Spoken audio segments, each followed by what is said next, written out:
pessoal está entrando. Boa tarde aos participantes que estão conectando ao nosso webinar de hoje. Sejam todos bem-vindos.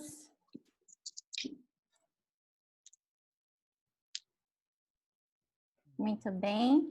Vou passar só alguns recadinhos aqui antes de passar a palavra para os nossos convidados, pessoal. Vou solicitar que vocês fiquem com o seu microfone e o seu vídeo fechado para a gente preservar a qualidade do evento, a dinâmica, as falas dos nossos convidados, ok? No final do evento, a gente vai atender as perguntas do chat. Então, por favor, podem fazer as interações, considerações pelo chat. Ok? O chat é todo de vocês. Eu vou estar lá no chat também, moderando, respondendo vocês e entregando as perguntas para os professores. Ok? Bem, deixa eu fazer as honras da casa, né? Apresentar os nossos convidados. Eu me chamo Mayumi, eu trabalho no Instituto Júlio César Sanches, em Palmas, Tocantins. Hoje, para explorar o nosso tema de regularização ambiental de imóveis rurais, e já aproveitando para agradecer imensamente a participação dos nossos convidados, né? Deixe-me apresentá-los para vocês. Conosco hoje nós temos a professora Renata Chama, ela é especializanda em Direito Ambiental e Urbanístico pela PUC Minas, pós-graduanda pela Escola de Magistratura do Estado do Rio de Janeiro, advogada e consultora empresarial também. Professor Rafael Mates, advogado no agroambiental, mestre e doutorando em Direito Ambiental. Doutor Arão Moraes, advogado no agroimobiliário, pós-graduando no JCS, no Instituto Júlio César Sanches, e Direito Imobiliário em Direito Imobiliário e Direito Agrário. E também temos o doutor Adriano Coraiola, também egresso do Instituto, que atua em Direito Agrário, Civil, Família, Consumidor, Trabalhista, Empresarial, Tributário e Médico. A proposta do nosso evento hoje é contextualizar, primeiramente, em um primeiro momento, o tema da regularização ambiental sobre uma perspectiva nacional e também regional, aqui do nosso Tocantins, e apresentar as principais atualizações na prática. E, em um terceiro momento, atender as perguntas dos participantes ao final do evento. Ok? Vamos lá, então? Vou convidar a nossa professora Renata para fazer suas considerações iniciais e contextualizar o tema para a gente. Oi, gente, boa tarde. Vocês ainda não me conhecem, alguns de vocês eu já conheço. O meu nome é Renata Chama, eu sou advogada e consultora empresarial e sou professora de cursos jurídicos, programas de pós-graduação, inclusive na Escola da Magistratura, conforme a Mayumi falou.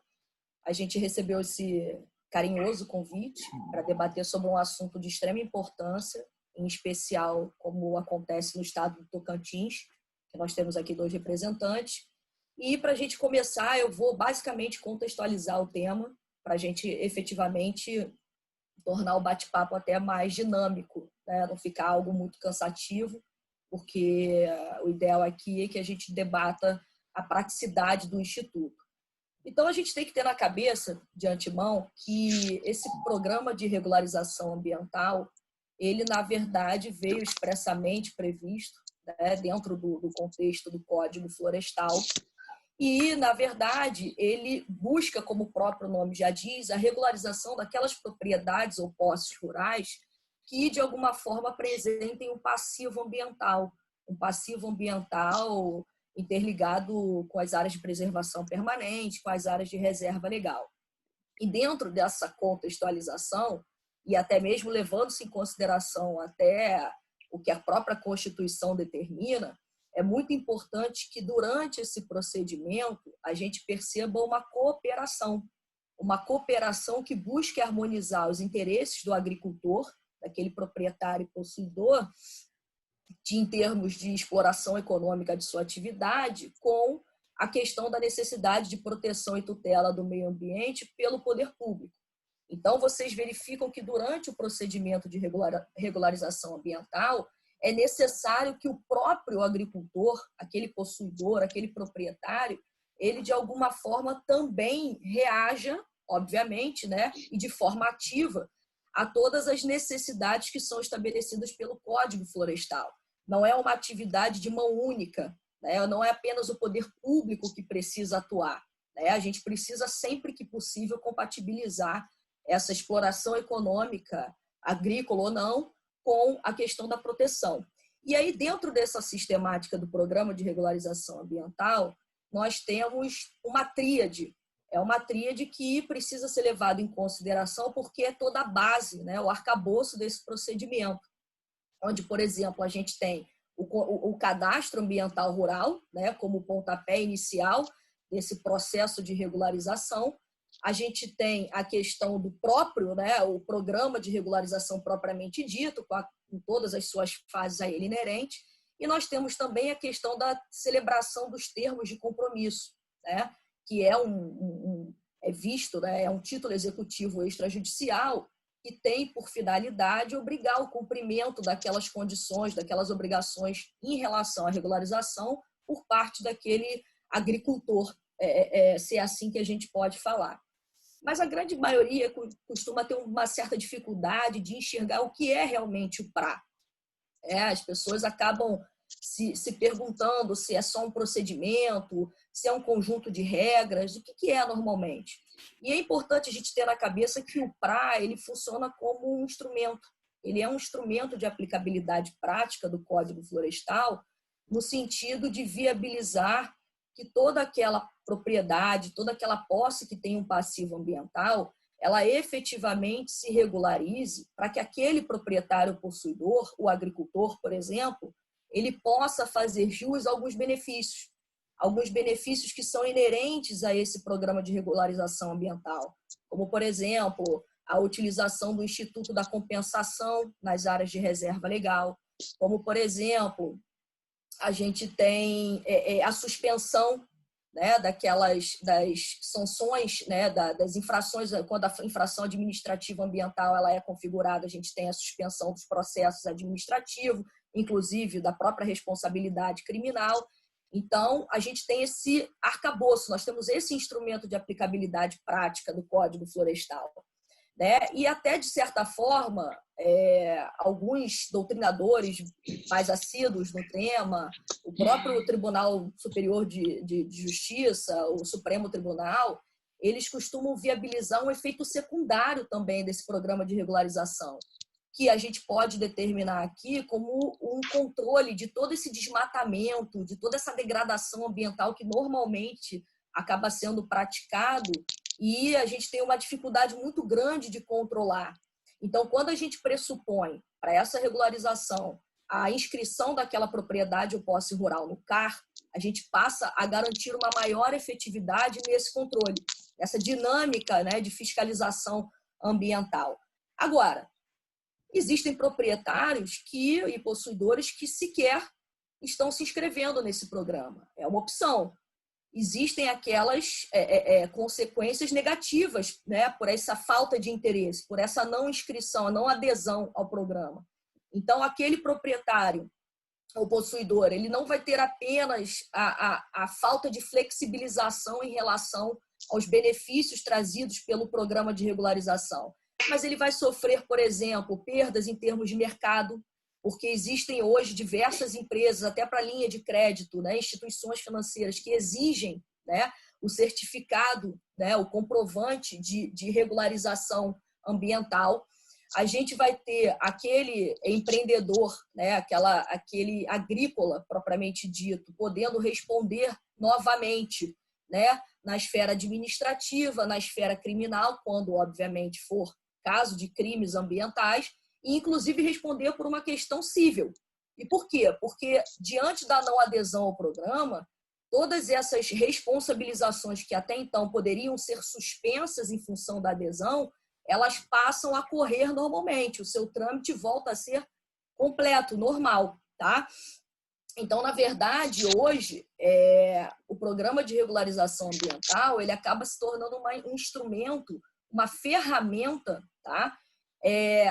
Que, a meu ver, particularmente, ele serve, inclusive, a favor do agricultor, porque faz com que ele, de uma certa forma, possa, na prática, né, buscar a sua conformidade, inclusive com o mercado, entendeu?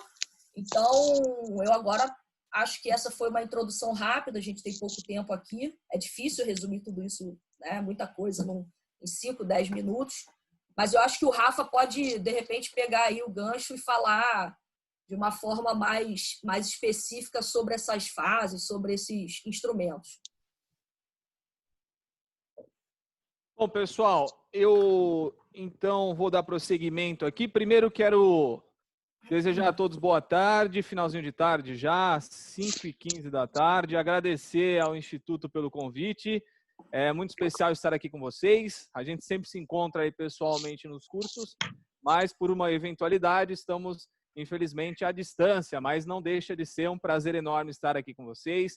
Especial Mayumi, parabéns pela organização. Renata, minha querida amiga, nós já temos aí alguns projetos juntos, né? Sempre um prazer encontrá-la. Os nossos queridos alunos Adriano e Arão, que agora já não são mais alunos, né? Já estão caminhando aí na especialização, muito bom. Fica muito feliz com isso. Gente, é o seguinte, em 2012, especialmente no dia 25 de maio de 2012, nós tivemos a publicação de uma lei que vem para mudar todo o paradigma de legislação florestal brasileira. Até então, nós tínhamos uma lei extremamente protetiva ao meio ambiente, que era a 4771 de 65, uma lei que não conversava com esse setor ao qual a gente representa, que é o setor do agronegócio. Havia ali um embate violento entre o que a lei propunha e o que era feito pelo setor do agronegócio. A Lei 2.651 é resultado direto de todos esses debates que duraram por mais de 10 anos no Congresso Nacional e que passaram por diversas audiências públicas, todas as partes envolvidas foram ouvidas e o texto final é resultado, sim, de um bom e intenso diálogo. Logo após a sua publicação, no ano de 2013, a gente tem o ajuizamento de 4 ações diretas de inconstitucionalidade, 4901, 4902, 4903, uma quarta ajuizada pelo PSOL, se eu não me engano, 4937, e depois uma ADC 42, ajuizada pelo Partido Progressista, no qual deu todo um cenário de insegurança jurídica na legislação florestal até o seu julgamento no final de 2017. O julgamento começou com o voto do ministro Luiz Fux em outubro de 2017 e terminou em uma sessão após o pedido de vista da ministra Carmen Lúcia, terminou no comecinho de 2018, mais especificamente ali no finzinho de fevereiro. A partir de fevereiro de 2018 é que a gente tem segurança jurídica para começar a aplicar a norma florestal. A partir daí a gente começa especificamente a trabalhar com as nossas ações, com os pedidos de reversão de TAC e conseguir resultados nos tribunais de segunda instância. Bom, até então o STJ preponderava uma posição sobre o princípio da vedação ao retrocesso, trazendo quase que a inaplicabilidade do Código Florestal, e aí o julgamento vem e coloca fim a esse embate. Muito bem, nesse ínterim tivemos uma instrução normativa ali em maio de 2014, que veio regulamentar o CAR e que regulamenta um instrumento que ele é importantíssimo para nós. Eu ouço algumas pessoas falarem, mas o CAR atrapalha o agronegócio. Pelo contrário, o CAR é um aliado ao agronegócio.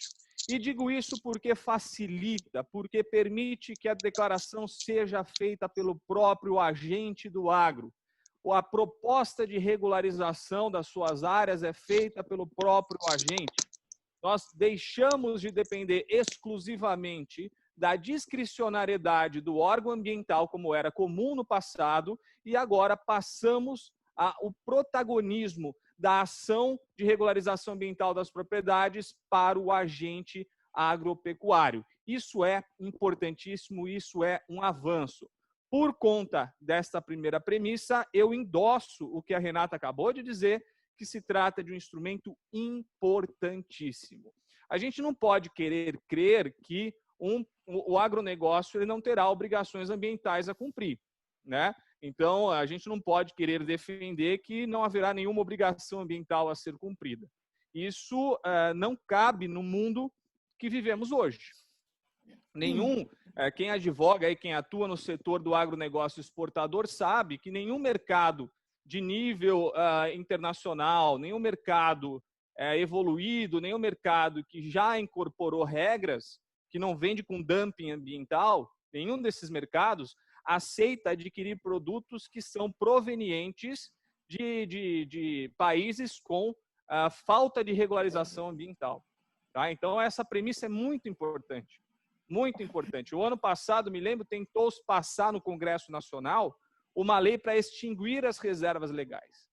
E por que não foi para frente? Porque o próprio setor do agronegócio exportador entendeu o risco que isso traria no seu marketing, na sua visão, para o mercado internacional. Isso impactar a própria economia e impactar as vendas.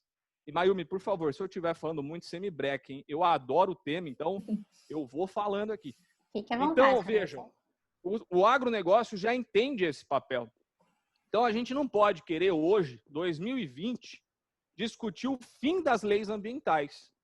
Nós temos que discutir como equilibrar as leis ambientais aos interesses econômicos e sociais. E isso é possível com base nessa lei nova. Eu sou um fervoroso defensor do novo Código Florestal. Muito bem. E quais são os passos, né, para a regularização do imóvel? O primeiro passo se assemelha muito, eu gosto muito de falar isso nas aulas, se assemelha muito ao imposto de renda, que você baixa o programinha no seu computador, e aí é o programinha do CAR, e declara as informações. Você não precisa sequer, você proprietário, não precisa sequer de um técnico para fazer essa declaração. A lei lhe faculta fazer sem o apoio de ninguém. É claro que é recomendado. Eu, particularmente, recomendo aos meus clientes que a declaração seja feita por um técnico, por um engenheiro, acompanhado do advogado. Essa é a equipe perfeita. Esse é o time que vai ganhar lá na frente. Declarou as informações e hoje, depois de uma mudança legislativa no ano de 2019, mais especificamente da Lei 13.887, essa inscrição não tem mais prazo. Você pode fazer a inscrição quando você quiser. Antigamente tinha o prazo, ia prorrogando e tal.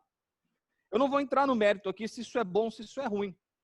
Só que hoje nós temos a seguinte situação aqui no Código Florestal, no artigo 29, parágrafo 4º. Ó. Não há mais prazo para inscrição no CAR, porém, os proprietários que se inscreverem até 31 de dezembro desse ano aqui, terão direito à adesão ao PRA. Se você não inscrever sua propriedade ou posse rural no CAR até 31 de dezembro de 2020, não vai sofrer nenhum prejuízo. Mas, por outro lado, você não vai poder mais aderir ao PRA. E aí você perde um benefício maravilhoso, que é o Programa de Regularização Ambiental. O PRA lhe permite prazos alongados para cumprimento do passivo ambiental, para regularização do passivo ambiental, e permite também a suspensão de todas as multas e crimes praticados antes de 22 de julho de 2008. Excelente! Então, a recomendação que eu faço a todos vocês aqui que estão se especializando na área de agronegócio é fazer a inscrição no CAR até 31 de dezembro de 2020.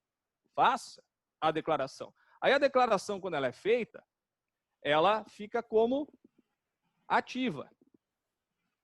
O órgão vai analisar essa declaração. E aí você pode me perguntar como que vai ser feita essa análise. Não dá para nós sabermos ainda. São muitas as declarações.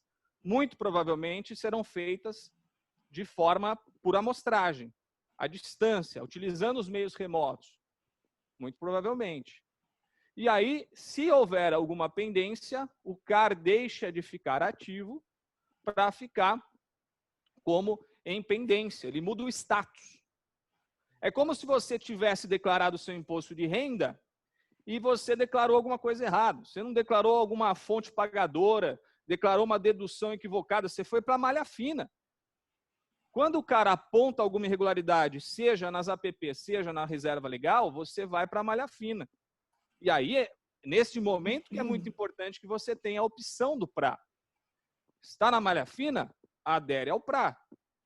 E aí você vai ter todo um prazo alongado, vai poder suspender crimes e multas anteriores a 22 de julho de 2008. Assina o termo de compromisso, aderiu ao PRA. A partir do momento do termo de compromisso, você cumprirá as obrigações. E quais são essas obrigações? Aí é que está a sacada. É o engenheiro agrônomo, com base no projeto de recuperação de áreas degradadas, o PRAD, que vai estipular quais serão essas obrigações no termo de compromisso. Se vai se utilizar da regeneração natural, isolar a área e permitir a resiliência, se vai se utilizar do replantio, ou mesmo no caso da reserva legal, se vai se utilizar da compensação. E aí a compensação te abre 4 alternativas maravilhosas. Cota de reserva ambiental, que já foi regulamentado e que está vigente. Nós aqui no escritório, inclusive, temos um caso de cota. A servidão ambiental, que é recomendadíssima. A compra de outra área, que eu não recomendo, e posso explicar por quê. E o cadastramento e a doação de uma área em unidade de conservação. Excelente alternativa. É você que vai declarar, é você que vai dizer como regularizará a sua APP e a sua reserva legal. É isso. Daí é cumprir o termo de compromisso e as obrigações estão regulares. Se houver uma ação civil pública, se houver alguma ação fiscalizatória nos órgãos, a recomendação é que você traga tudo isso dentro do termo de compromisso para que você consiga regularizar tudo com uma única obrigação, com um único norte. É isso aí, Mayumi. Estou à disposição para qualquer dúvida. Foi rapidinho, mas para trazer aí o panorama legislativo da regularização ambiental de propriedades rurais em complemento ao que a Rê já mencionou aqui para nós. Perfeito, prof. Vou passar a palavra agora para o doutor Arão. Só um minutinho, só um adendo. Pois até não. Porque os meninos vão começar a falar agora. Pegando o gancho que o Rafael falou, e a partir desse momento, a importância do comentário que vocês vão fazer é absurda, porque existem buracos, existem omissões nessa legislação federal que permitem que os estados, como é o caso de vocês do estado do Tocantins, possam regulamentar essas omissões, estabelecendo, obviamente, uma necessidade, levando-se em consideração os interesses locais, regionais daquele estado.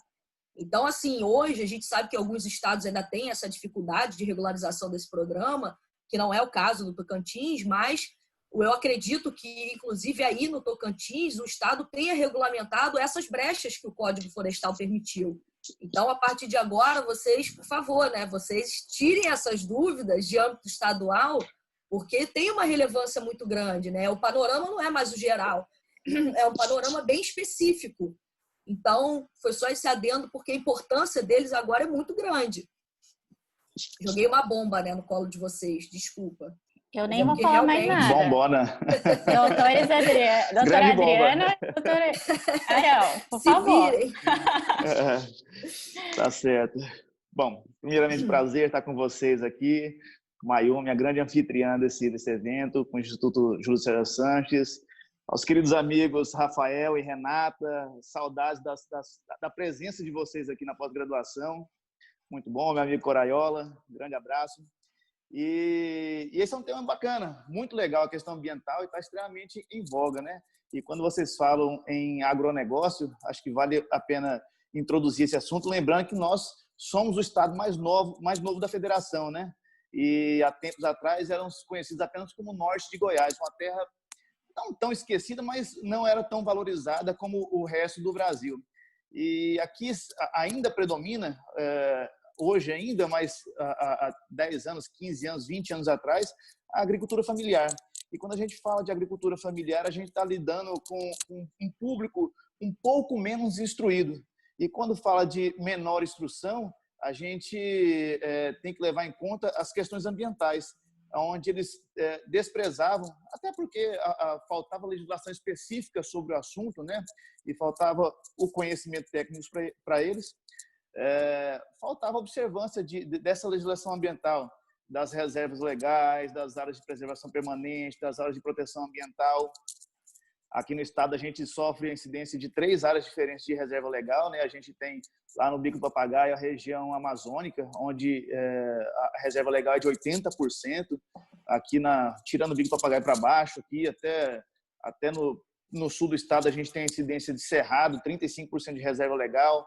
Lá bem na base do estado, no paralelo 13 ali, já são áreas de campos com 20% de reserva legal. Enfim, todas essas situações, por se tratar de um estado predominantemente de agricultura familiar, existia essa falta de conhecimento, onde as pessoas, de fato, não tinham licença ambiental para desmatamento, não observavam essas regras de reserva legal, APP.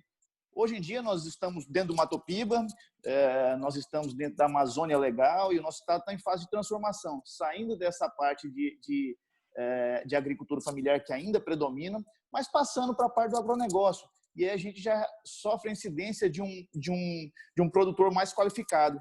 E quando você trata desse produtor mais qualificado, ele tende a observar mais as questões ambientais, né?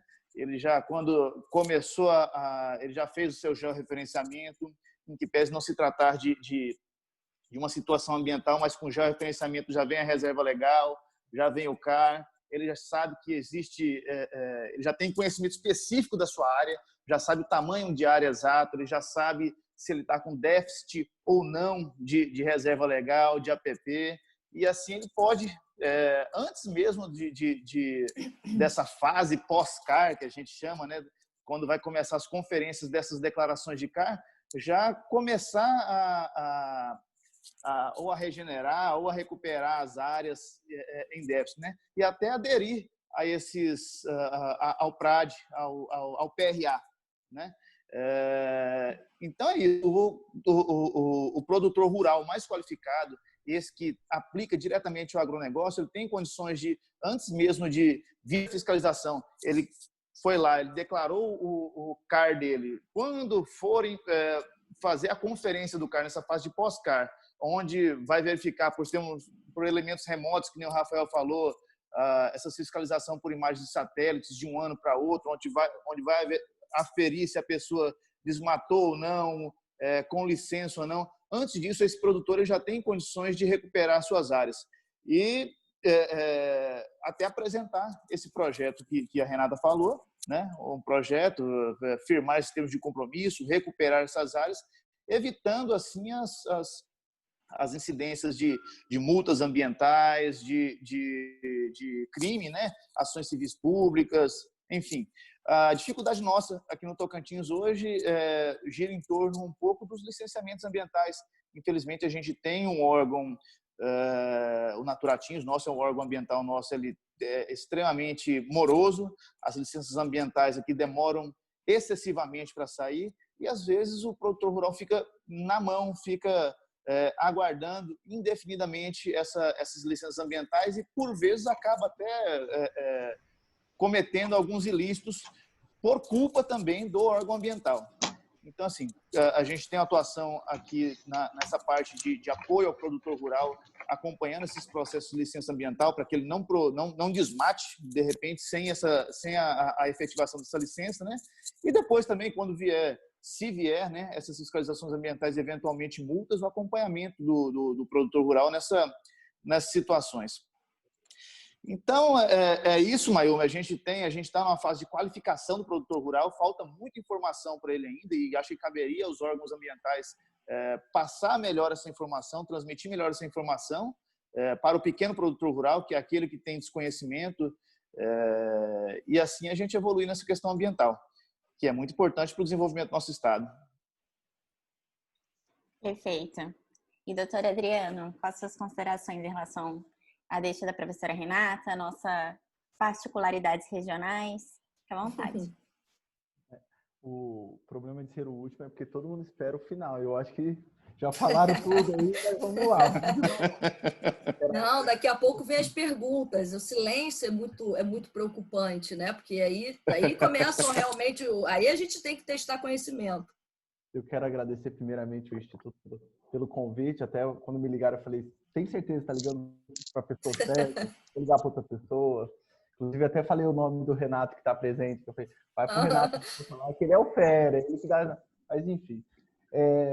Sobre a regularização, é uma coisa muito complexa, né? Porque hoje no Tocantins nós vivemos uma direito agrário, um agrário negocial muito restrito. Inclusive, quando nós iniciamos após, eu e o Arão e o Renato tivemos a oportunidade de irmos para um congresso da ilha, nós chegamos lá, nós ficamos assim, besta, porque nós vivemos uma realidade de agro aqui, totalmente o que São Paulo, totalmente diferente do que São Paulo, Rio de Janeiro, Paraná, porque lá o agro é empresa, aqui, como o Arão falou, é família. Então, assim, bem diferente a visão. Mas, enfim, voltando ao que a professora Renata falou, tem uma lei muito própria sobre a regularização ambiental aqui no Tocantins, que é a Lei 2.713, que foi publicada em 2013. Então, o que acontece?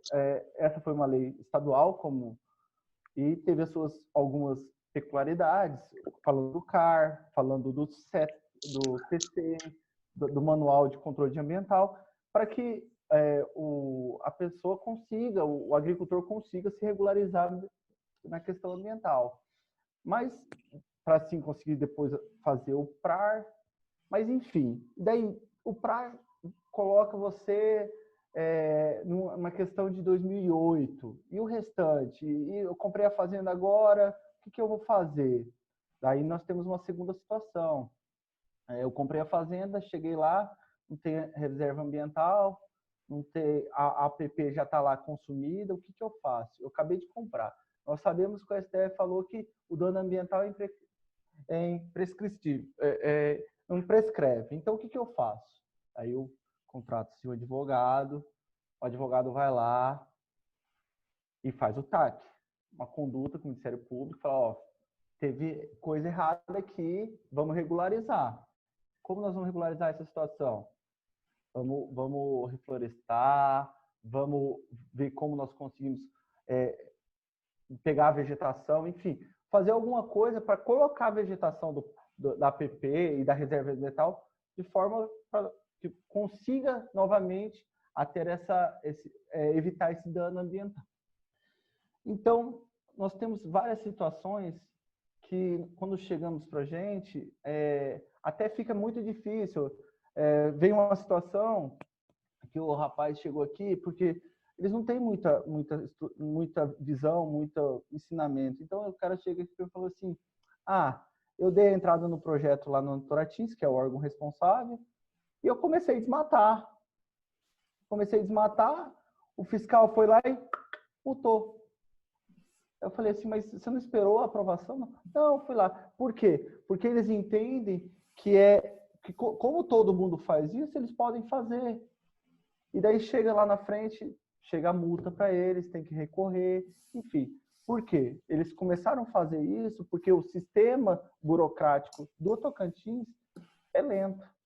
Então, foi uma forma de eles conseguirem cuidar da terra deles, pelo menos.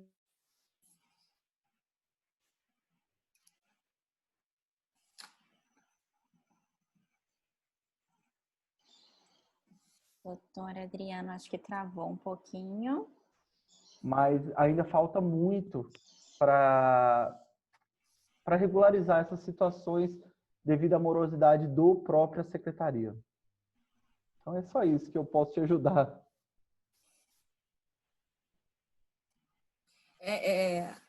A gente abre agora para falar alguma coisa? Como é que a gente faz? Sim, eu estou observando. Eu estou observando aqui pelo chat, pessoal. Queria até encorajar os participantes, viu? Fiquem à vontade de fazer perguntas, jogar alguma dúvida aqui, alguma consideração também que vocês tenham, né? Porque, pegando aqui só, então, já que ninguém está se manifestando enquanto isso, já para a gente puxar o gancho, essa parte que o Adriano até colocou e o Arão também, a própria morosidade, né, de toda essa questão do órgão competente no Tocantins, e que, de uma certa forma, traz para nós, né, advogados, um problemaço, né? Porque, por muitas vezes, o cliente ele não tem essa noção, né, de como realmente funciona um órgão, como é que é a gestão do meio ambiente por meio dos órgãos ambientais competentes. E isso é muito difícil, principalmente no Tocantins, em função da falta de conhecimento técnico, né, que é inerente àquelas famílias, a agricultura familiar, que ainda é a grande maioria, né, se é que a gente pode ainda dizer dessa forma. Então, isso é muito complicado, porque se a gente pegar até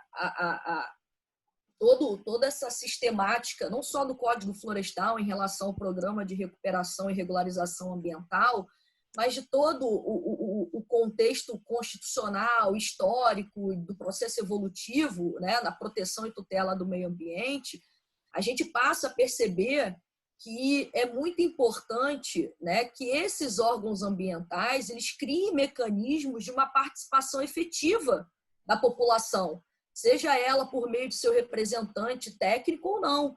Né? É necessária essa dialeticidade, né, para que os programas, esses projetos, os programas, a própria dinâmica do órgão ambiental, ela deixe de ser extremamente burocrática, né? Porque, na verdade, foi o que o Rafa falou.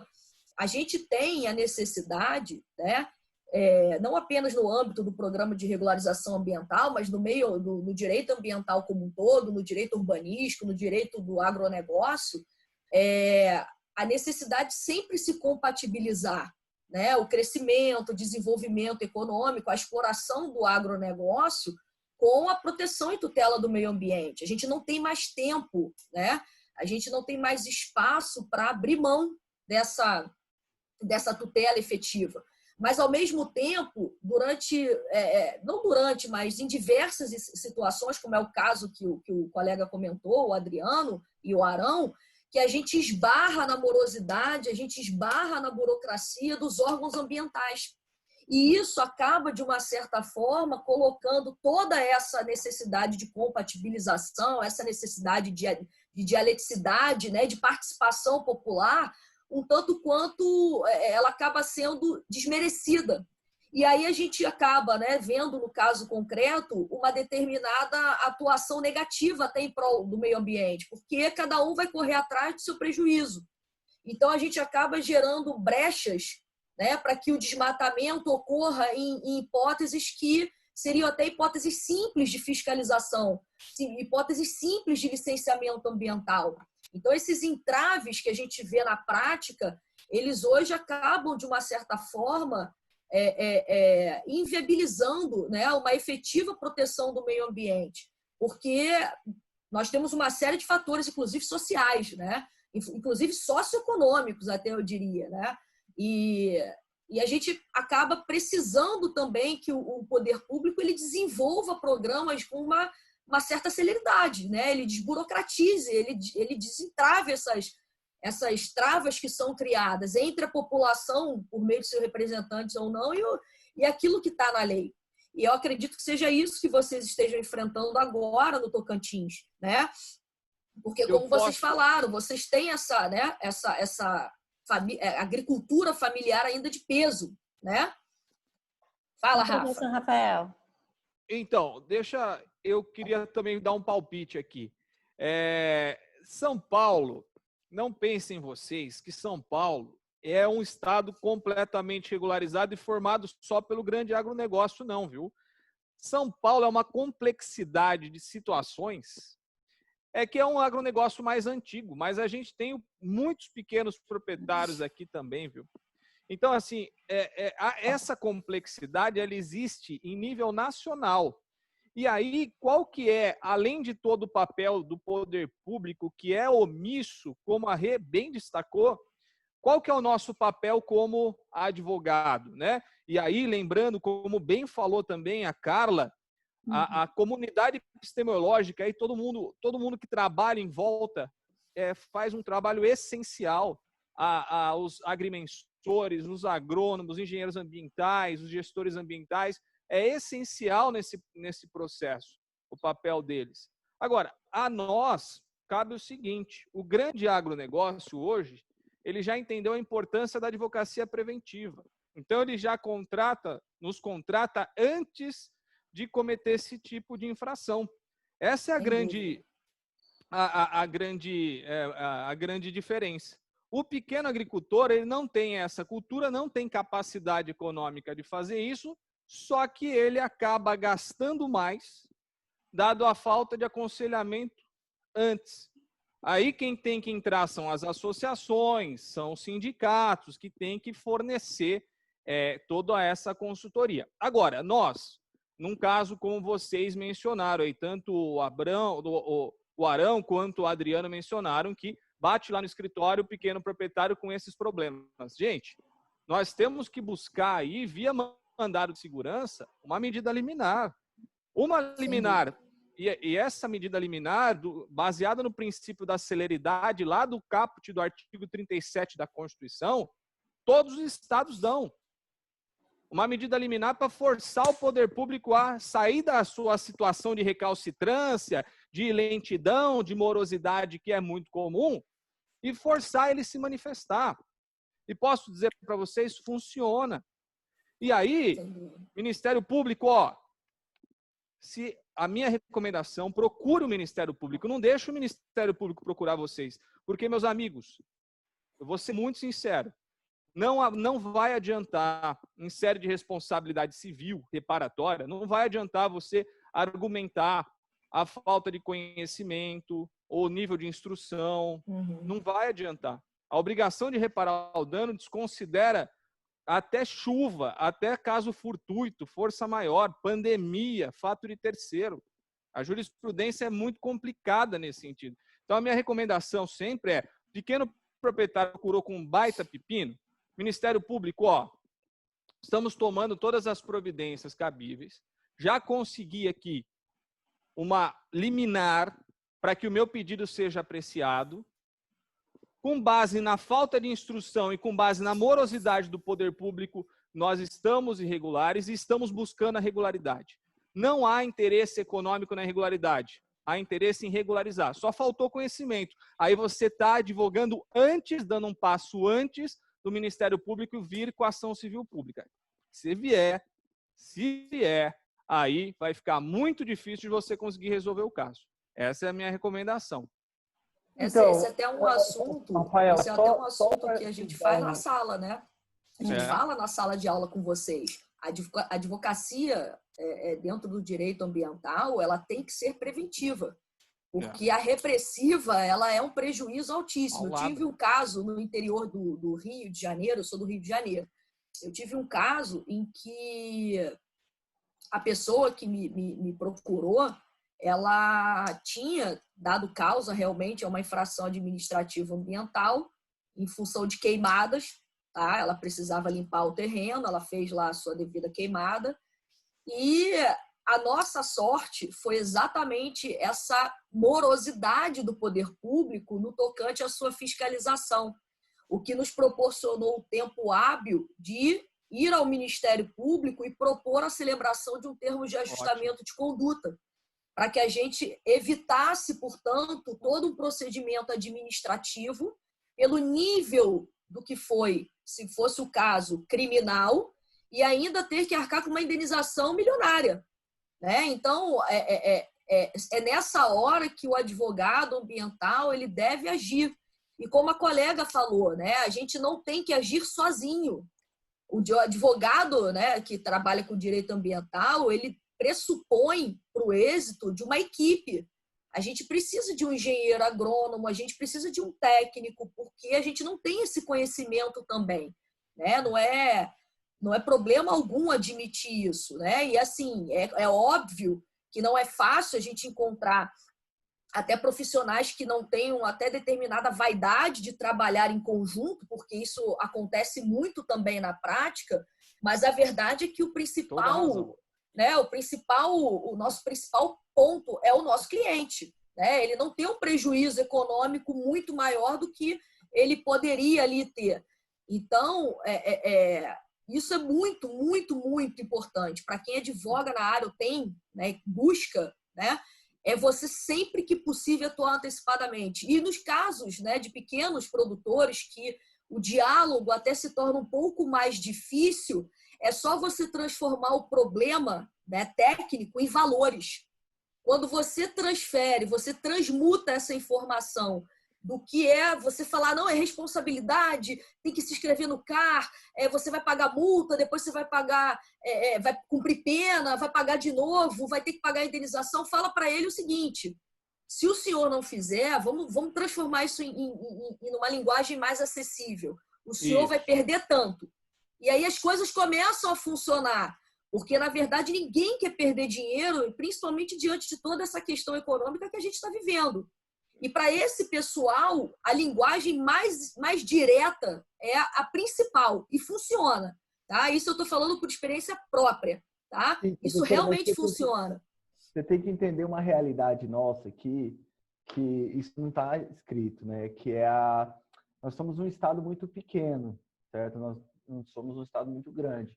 E aqui, todo mundo conhece todo mundo, e quando você fala sobre entrar com mandato de segurança, eu particularmente já entrei com mandato de segurança quando o órgão estava enrolando, estava moroso. Entretanto, mas quando você conversa com uma pessoa, ela fala, não vou entrar com essa ação contra o Estado, porque eles vão me perseguir, eles vão, depois que eles regularizarem, eles vão achar um problema para me multar. Enfim, eles têm esse medo e essa preocupação regional. Então, assim, é muito complicado demonstrar isso para o cliente, entendeu? A realidade nossa aqui é diferente. O nosso órgão de atuação, o nosso órgão fiscalizador, ele é um dos mais visitados pela Polícia Federal aqui. Então, é bem complicado você chegar em um órgão que deveria ser de confiança, mas, infelizmente, tem algumas atuações, e você chegar para uma pessoa, um cliente que não é leigo, e chegar para ele e falar assim, vamos entrar com ação com o Estado. E fala assim, mas como assim? Eu vou entrar com ação do Estado?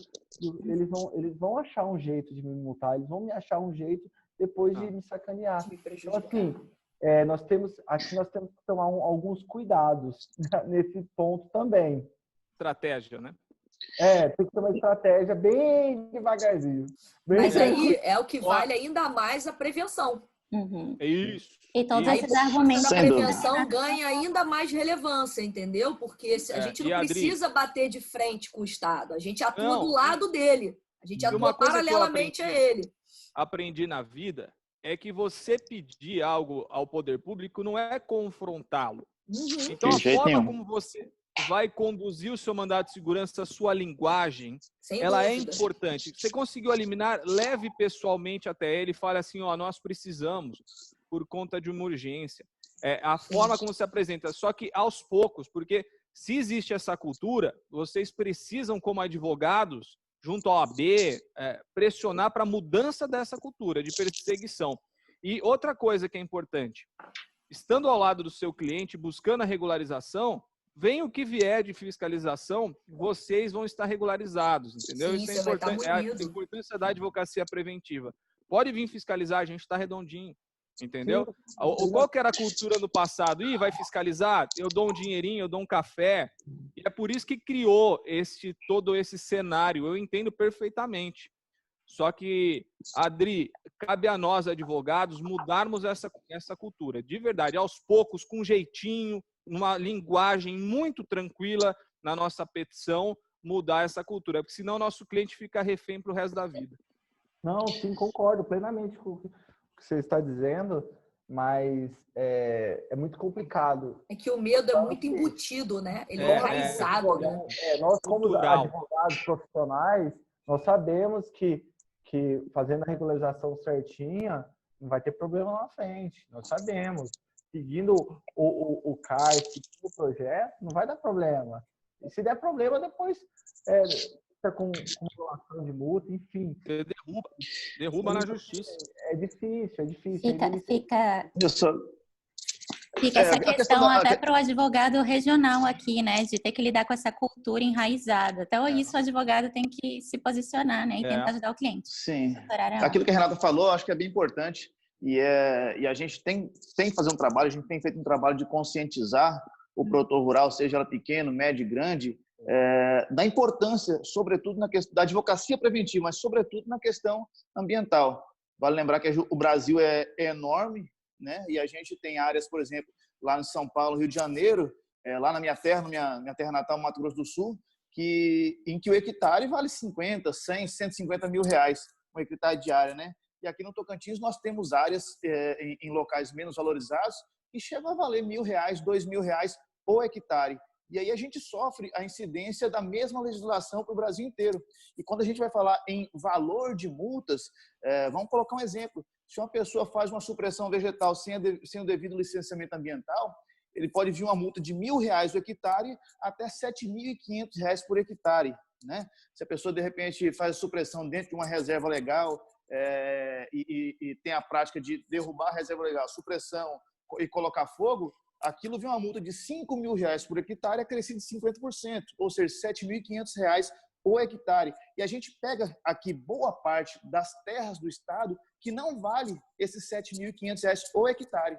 Então, é preciso esse trabalho de conscientização do produtor rural para adequação ambiental do imóvel rural dele, para que ele não venha depois sofrer a incidência de uma multa dele, que com certeza vai perder a propriedade no eventual penhor e vai continuar devendo ainda.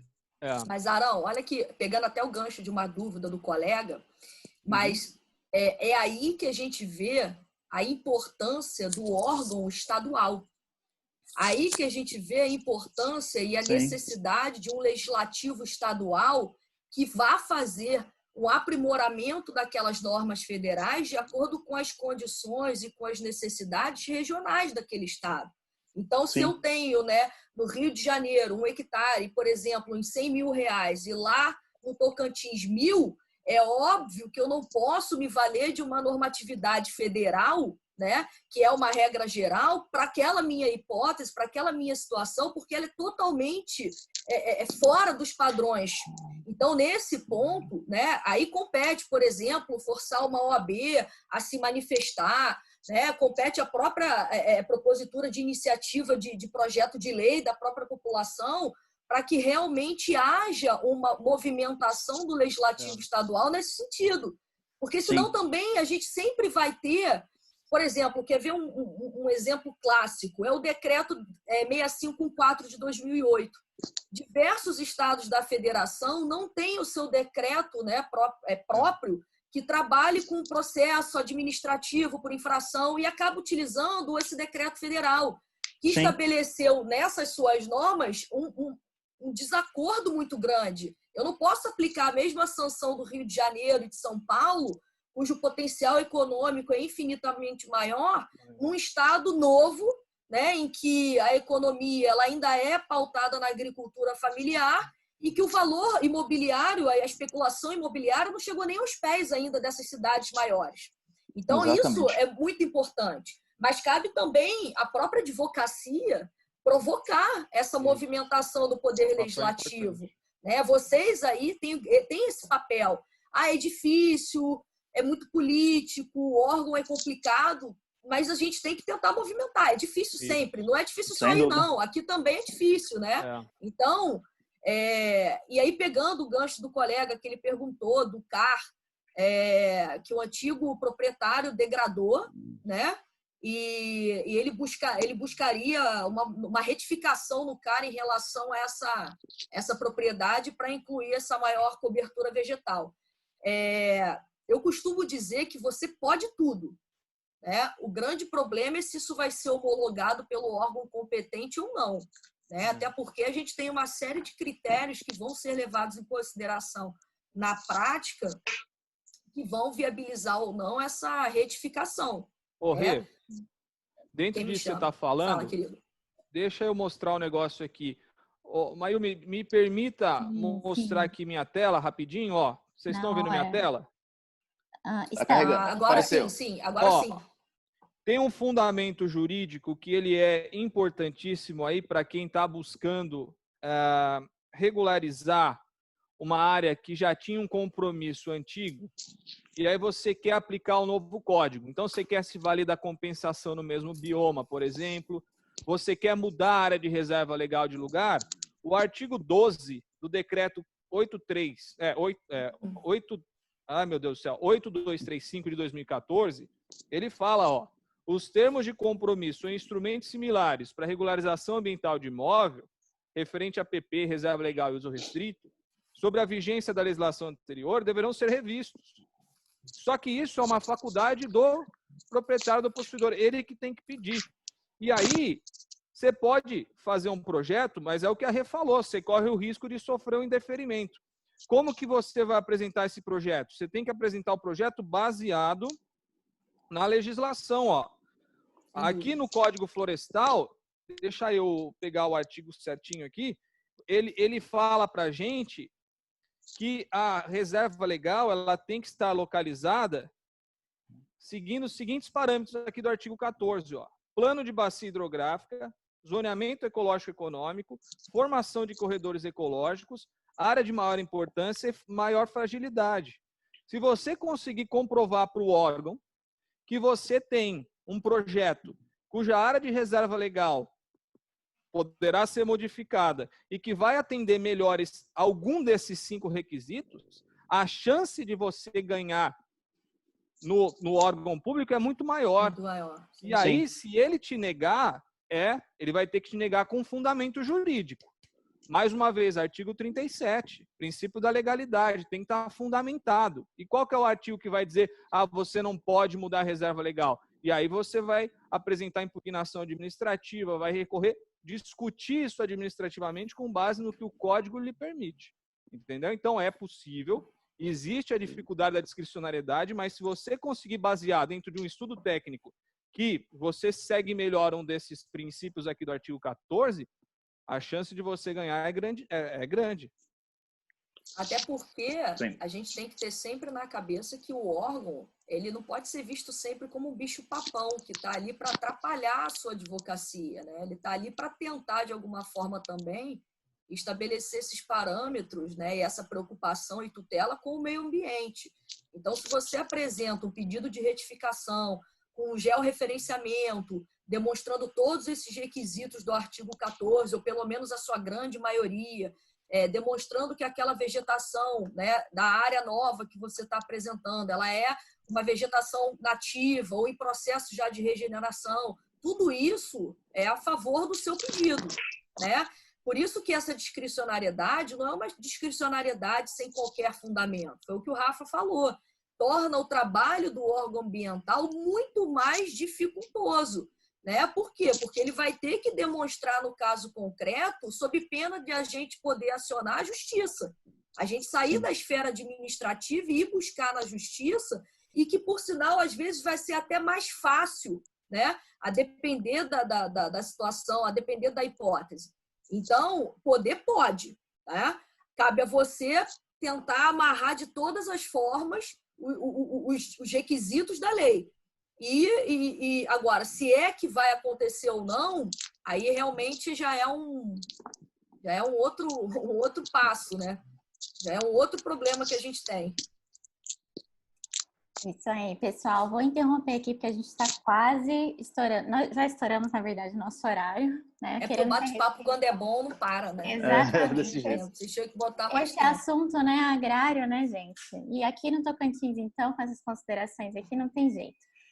Mas para sermos respeitosos com o tempo dos nossos convidados, com o seu tempo também participante, a gente já vai caminhando para o final, tá? Vou pedir só para o professor Rafael, a professora Renata, dar uma olhadinha numa pergunta que tem no chat do Elbson. Enquanto eles estão... Foi esse que a gente acabou professor. de responder, da retificação. Foi essa. Essa da retificação. Então, tá respondida, missão cumprida. 2 participantes, 2 alunos nossos me pediram a palavra para fazer uma consideração. Eu vou pedir que eles abram o microfone para conseguirem falar, mas vou pedir para que sejam breves, ok? Serem bem sucintos. Dr. Júlio, pode abrir seu microfone, depois o Dr. Renato. Dr. Júlio ainda está por aí? Sim, senhora. Pode falar, doutor, estamos ouvindo. Muito bem, eu gostei muito. Voz. Gostei muito de participar aqui do debate. Doutora Renata, como sempre, muito Oi, Júlio. didática, né? E os colegas Arão e Cariola, né? Coraiola. Esses nomes de mafiosos aí, detalhes, difíceis de pronunciar e tudo, nunca me familiarizei. Doutor Rafael também, parabéns pelas lúcidas colocações e tudo. Enfim, Adriano, Arão, doutora Renata, são realmente pessoas que têm um domínio muito refinado sobre esse tema de regularização ambiental. E é um tema muito atual, muito caro para os advogados que realmente militam nessa seara agrária do agronegócio. Então, meu registro aqui é tão somente de satisfação, de regozijo, de mais uma tarde poder aprender com os amigos, né? Eu que sou uma pessoa altamente limitada tecnicamente, mas a cada dia que posso ouvir aí os ensinamentos dos mestres, eu me sinto realmente com redobrado regozijo, até porque são sempre delibações muito profundas, né? A doutora Renata sempre entra muito até no aspecto ontológico, axiológico, dos temas vertidos, né? Dando assim realmente um aveludamento muito mais polido quanto a esses temas que realmente são muito espinhosos. Você vê que o Superior Tribunal de Justiça, a quem cabe realmente a última delibação quanto a esses temas de responsabilidade ambiental, que é uma consequência inerente ao cadastro ambiental rural, o STJ, ele é às vezes muito pendular. Uma hora ele entende que a comprovação dessa intenção, dessa vontade do proprietário em regularizar, fazer a regularização ambiental, a preservação ambiental, você sente e percebe uma boa vontade até mitigando aquela questão da responsabilidade do poluidor pagador. E, por outro lado, às vezes o próprio produtor, proprietário, adequa, faz todas as regularizações e tudo, e vem o Ministério Público, entra com ação civil pública, porque entende que aquilo ali é uma área de preservação ambiental, é uma área que merece uma proteção de um bioma, alguma coisa, entra com ação civil pública, o juiz anula tudo, vai para o STJ, ele diz, não, mesmo com licença ambiental, mesmo com tudo, o princípio do poluidor pagador passa por cima de tudo e você vai ter que pagar, e vai ter que regularizar, e vai ter que fazer a recuperação ambiental, enfim.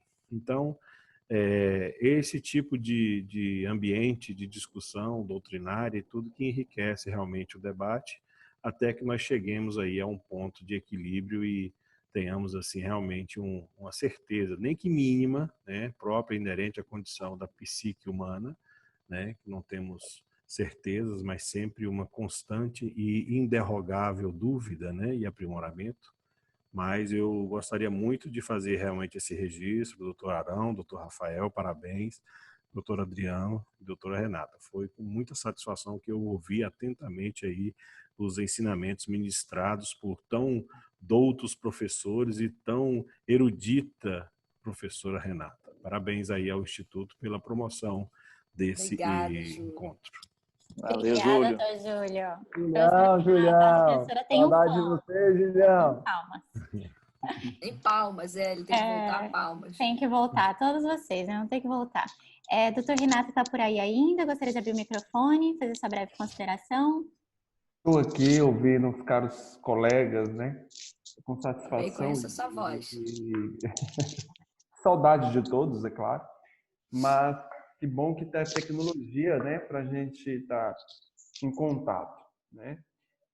As palavras do Júlio foram bem colocadas aí. Parabéns ao Instituto, parabéns a todos os palestrantes, que enriquece a gente a cada dia com conhecimento. Isso é muito bom. Eu venho labutando nessa regularização fundiária rural há 10 anos e algumas coisas ainda a gente, todos os dias, eu sempre falo que a gente está errando e tentando corrigir a todo instante, né? Porque é uma matéria muito complexa, digamos assim. E quando se fala nessa regularização fundiária, regularização ambiental, me preocupa porque, enquanto órgão regularizador de titulação no Estado, nós já nos pegamos, eu já tive algumas situações no órgão em que se fala nos parques ambientais, se fala nas reservas ambientais, né? E infelizmente a gente se depara com situações, inclusive registrais, e às vezes eu me fico me perguntando, sabe? É complicado isso. Até que ponto nós podemos punir o proprietário? Até que ponto o órgão fiscalizador vai nos ajudar ou vai aplicar uma multa que a gente fala, nossa, eu vou até respirar porque a multa aqui foi gigantesca, né? E o Ministério Público, como o professor bem falou, em algumas situações, lamentavelmente, quando chama o Estado para a realidade, a gente se depara com situações que, às vezes, eu falo o seguinte, espera aí, vocês estão nos chamando agora, deixa eu ver o que está acontecendo. Então, assim, é por isso que esse conhecimento tem que ser levado à frente para todos os participantes aqui, os colegas, a sociedade como um todo. O Estado Tocantins é um estado realmente novo, mas com um gigantesco problema rural e urbano que eu nunca vi igual, né? Então, porém com potencial absurdo, né? Totalmente potencial absurdo, né? Então, e eu observei vocês falando sempre essa questão do órgão, né? Vamos bater no órgão, vamos falar com o órgão, vamos conversar com o órgão. E realmente, doutor Adriano, tem situações que deixam a gente triste, né? Porque, enquanto analista jurídico dos órgãos, às vezes eu me pego em situações que eu fico me perguntando, peraí, se dá para eu resolver, eu vou resolver por aqui, né? Para que entrar com as ações? E o doutor Arão sabe muito bem que eu estou falando, que tem situações que fogem dos nossos limites jurisdicionais ali, mas eu acho que esse papel, doutor Adriano, está muito vinculado, muito focado no quem está por detrás daquela mesa ali que está analisando os processos, isso eu falo tecnicamente, juridicamente, né? Então, eu busco, eu brigo mesmo, vocês sabem bem, eu brigo, eu grito, eu não tenho isso comigo, sabe? Porque eu digo sempre, se é para fazer o certo, vamos fazer. Gente, digo vocês, fazer o certo hoje é algo muito complexo, muito mesmo. Porque a parte interessada, ela quer o documento de qualquer jeito. Ela não quer saber se esse documento vai vir legal ou ilegal. Ela quer o documento. Ela só depois acorda quando o problema bate na porta. Aí sabe o que eu sempre ouço? O órgão que me deu o documento. O órgão que fez. O advogado é que me orientou assim. Então, é preciso também a gente pontuar essa situação. O que é a parte? O que o proprietário? O que ele está querendo de fato? Ele está querendo facilidade? Ele está querendo... né? Então, isso também tem que ser pontuado. 90% dos processos de regularização fundiária no Estado, eu digo em termos rurais, né, na parte de titulação, eu digo sempre que a parte é que ela dá causa para o processo, lamentavelmente, parar ou coisa do tipo, né? Se nós tivéssemos aí a maioria dos proprietários, a maioria que estivesse trabalhando na regularização fundiária de forma mais séria, talvez os órgãos ambientais, de regularização fundiária urbana, rural, seriam mais tranquilos para atuarem. Porque o que está acontecendo hoje no Estado de Tocantins é que nós estamos retrocedendo. Para quê? Para legalizar o que está ilegal. E, às vezes, a própria parte fomentou a ilegalidade. Então, é o desespero, né? É aquela necessidade, porque se vocês têm muito pequeno produtor, eles vivem dessa agricultura, né? E viver dessa agricultura significa seu último suspiro. Então, um exemplo clássico é a licença tácita, gente. A gente sabe que por lei não existe, você fala para o cliente, mas ele se acha no direito de ter a licença tácita porque o órgão competente é moroso. Ele entende dessa forma, né? Então, a parte também, às vezes, eu concordo com você, ela pode dificultar, mas ela não pode se sobrepor à sua técnica, né? Às suas determinações. Porque, no final das contas, quem assina, né? Quem dá a cara a tapa, somos nós. Né? Nós somos à frente do processo ali. Então, a educação é o que eu gosto de falar até em sala de aula. O direito é o direito, né? Vamos pegar aqui rapidinho uma questão filosófica. Se a gente trouxer até Hegel aqui, o direito ele é dialético, gente. Então, e a dialeticidade não é só entre o órgão e o advogado, não é só entre o juiz, o órgão e o advogado. A parte ela tem que estar presente sempre, porque ela tem que entender quais são as nuances daquele procedimento, né? E assim, foi um conselho que eu ganhei de um professor na faculdade. Ele foi juiz, ele hoje é tabelião no Rio, e ele falou para mim: a transparência entre você e o cliente é a principal arma para você ter ele ao seu lado o tempo inteiro.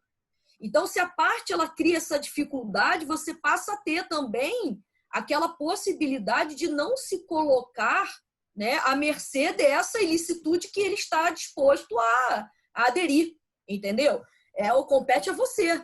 Agora, em largar o cliente e não poder largar o cliente, é a transparência e o diálogo, né? É você educar a parte, para que ela entenda todo o procedimento. Isso é muito difícil, não é fácil. A gente sabe disso, mas nós somos a nova geração da justiça. Então, cabe a nós participar na OAB, participar na Câmara, no que a gente puder, para fazer com que as coisas voltem a funcionar como elas devem funcionar, né? Como elas deveriam estar funcionando. Então, eu entendo o que você está falando, Renato. Eu sei que não é difícil, mas, além de tudo, todo advogado ele é um educador. Ele é um educador técnico. Então, cabe a gente também, na posição de advogado,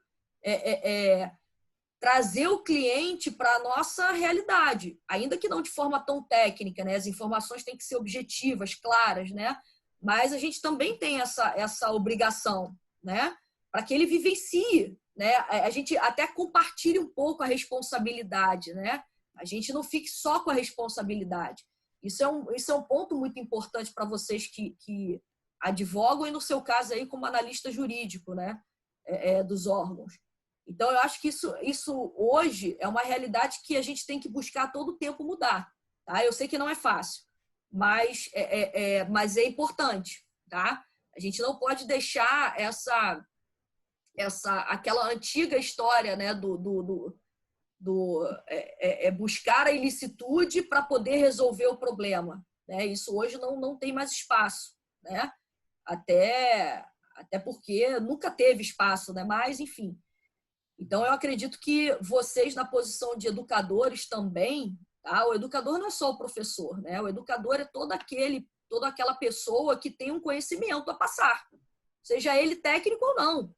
Tem gente que tem muito mais experiência de vida do que eu e vai me agregar em alguma coisa, entendeu? Isso funciona na advocacia, principalmente ambiental, né? Que a gente troca muito. Eu não tenho o domínio de um agrônomo, eu não vou enganar, eu não tenho o domínio de um engenheiro, como eu também não tenho o domínio do conhecimento tradicional daquele agricultor. Eu não tenho. Ele vai me ensinar muita coisa. E eu estou aberta a aprender. Eu tenho que fazer com que ele também se abra a receber esse conhecimento técnico. Entendeu? Que todo mundo vai sair ganhando no final das contas. Entendeu? Era essa consideração, tá? Eu agradeço. Não sei, na hora de parar. É difícil. Na sala de aula eu vejo as carinhas, né? Que eu não estou vendo a carinha do Renato. Eu agradeço a presença, né, a palestra de vocês, e digo a todos, em especial ao meu colega aqui, a doutora Adriana, a doutora Arão, nós temos a nossa doutora aqui também presente, né? Eu digo a vocês o seguinte: enquanto analista,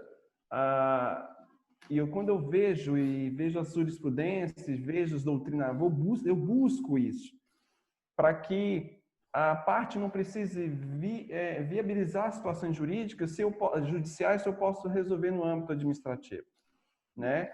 Mas é claro que não é uma tarefa fácil. Se todos estudassem, buscassem estudar, buscassem se aprimorarem, como todos aqui estão fazendo cursos, especializações, buscando conhecimento, talvez nós teríamos aí uma classe, digamos assim, mais preparada para lidar com a regularização fundiária, né?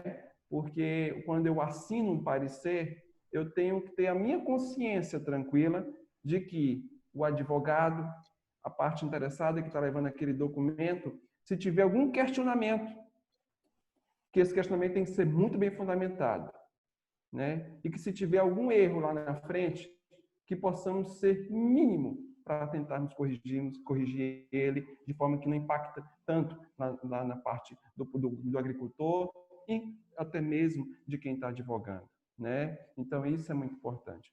Obrigado a todos e um parabéns, nota 10 para vocês todos aí, tá bom? Obrigada, querido. Obrigada, doutor Renato, pelas considerações. Também são importantes vindo desse lado institucional, né?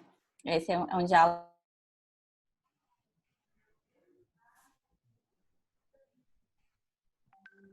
Acho que o microfone dela falhou. Eu vou aproveitar para agradecer a todos os... Perdão. Agora voltou. Agora voltou. Estou aqui falando, né? E vocês não estão ouvindo. Agradeço, doutor Renato. Obrigada, doutor Renato, pelas considerações. Não, eu que agradeço. Só fica mais evidente, isso só fica mais evidente que tem que ser um diálogo que tem que permear por todos os profissionais envolvidos, a instituição também, né? E é por isso que a gente está aqui. Estou vendo que a gente já vai ter que fazer um convite para a parte 2 desse webinar, porque é muito assunto, é muito detalhe, muito interesse. Oi. E eu vou pedir só para os nossos convidados de agora a parte das considerações finais mesmo. Eu vou pedir para quem está com o microfone ligado desligar, por favor, porque está dando interferência e a gente não vai conseguir escutar os professores e os convidados. Obrigada. Então, vamos lá, convidados. Queridos convidados, para a gente partir para o final, vocês têm mais alguma consideração, mais alguma ponderação? Eu vou começar, quando cortou o microfone, eu já também à frente. Bom, obrigada. Quero agradecer ao Instituto pela oportunidade de estar aqui mediando esse debate. Eu quero fazer uma consideração. Agora vou falar. Eu gostaria de fazer uma consideração. A senhora aguarda só um minutinho que eu vou dar prioridade para os convidados. E depois, no final, eu posso chamá-la, tá? Só um minutinho. Doutora Adriana, por favor. Quero agradecer aos professores, o Rafael e a professora Renata, por me ensinar o que eu sei e ter paciência conosco na sala de aula. E agradecer meu amigo Arão, porque junto na pós conheci ele melhor e tornamos amigos, enfim, várias conferências aí, estar sempre à disposição dos colegas quando precisar de ajuda e é isso aí, gente. Muito obrigado. Então, vou aproveitar o gancho, eu vou agradecer também. Eu que me sinto lisonjeada por poder não só participar, mas participar com ex-alunos, né, que estão já na condição de debater um assunto tão importante. E não fiquem achando que vocês não agregaram conhecimento a todos nós, porque vocês definitivamente agregaram conhecimento.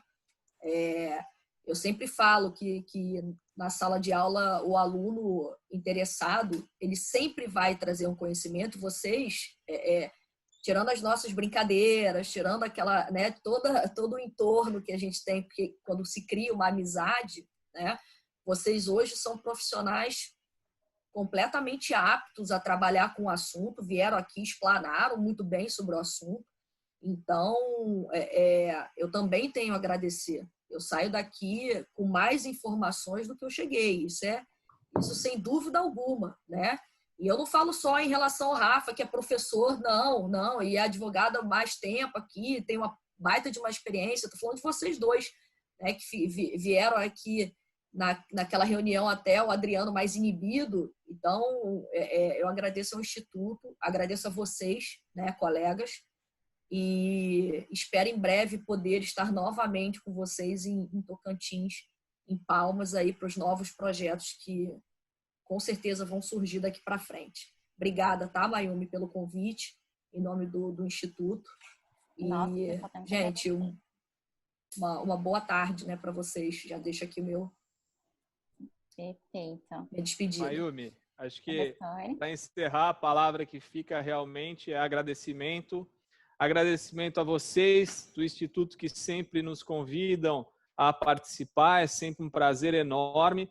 Agradecer a Renata, que veio a brilhantar aqui o nosso bate-papo. E agradecer... Eu sou a única mulher, né? Eu tô com eu e Mayumi aqui. Maravilhoso, foi incrível. E agradecer aos nossos queridos Adriano, o Arão, e o Júlio, que brilhantemente também participou, o Renato e todas as pessoas de quem eu agradeço a todos demais. Foi uma tarde que a gente pôde aprender muito, muito mesmo. É muito bom poder ouvi-los, conhecer um pouco mais a experiência, a realidade de cada um, e juntos a gente tem uma missão muito importante, que é fortalecer a advocacia. Esse é o recado que eu queria deixar para a gente. O Ministério Público, desde 92, tem grupos de trabalho na área ambiental e, por isso, o Ministério Público tem a posição que tem na área ambiental, tem a jurisprudência que tem. A advocacia precisa se fortalecer. E juntos, sem vaidade, isso é muito difícil. A gente precisa superar a vaidade. Juntos, conseguiremos formar também uma jurisprudência consolidada que seja importante para nossos clientes, para os pequenos, para os médios, para os grandes proprietários rurais, e tenho certeza que assim caminharemos para um futuro muito mais equinânime, equilibrado na área do direito para todos. Isso aí, prof. Doutora Arão? Ok, valeu. Também queria aproveitar a oportunidade para agradecer a todos, em nome principalmente do Instituto Júlio César Sanches, meu amigo Júlio César, que está à distância, né? E dizer que eu sou um grande entusiasta dessa pós-graduação de Direito Agrário. Fiz duas, né? Agrário e Agronegócio e Imobiliário Registral e Notarial no Instituto. Recomendo, e parabéns a todos que participaram, Júlio, Renato, os demais que participaram do chat, e nossos professores, tão valorosos professores, estamos com saudade das presenças de vocês aqui, meu amigo Adriano Coraiola. E é isso, é importante. Eu acho que o tema é extremamente apaixonante e importante, né? Merece parte 2, parte 3, parte 4. Quanto mais a gente puder conscientizar proprietários de imóveis rurais, produtores rurais, melhor. Ganhamos todos. Muito obrigado. É isso. Pessoal, então... Ayumi, então já deixa aqui um pedido, tá? Em nome de todos falar. aqui. Tem até gente que, infelizmente, não teve oportunidade de participar, que a gente faça um próximo encontro de um outro tema também relevante aí no Tocantins, para a gente poder discutir e possibilitar a todos aqueles que não tiveram, né, Perfeito, a participação. Nós vamos trabalhar nisso, aguardem os convites, viu? Que vai ser muito em breve, né? Pessoal, para finalizar, muito, muito obrigada mesmo a participação de todo mundo, o pessoal que ficou conosco até agora.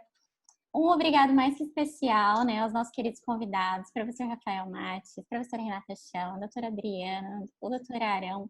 Muito obrigada, foi muito enriquecedor. E vamos aguardar as próximas partes, né?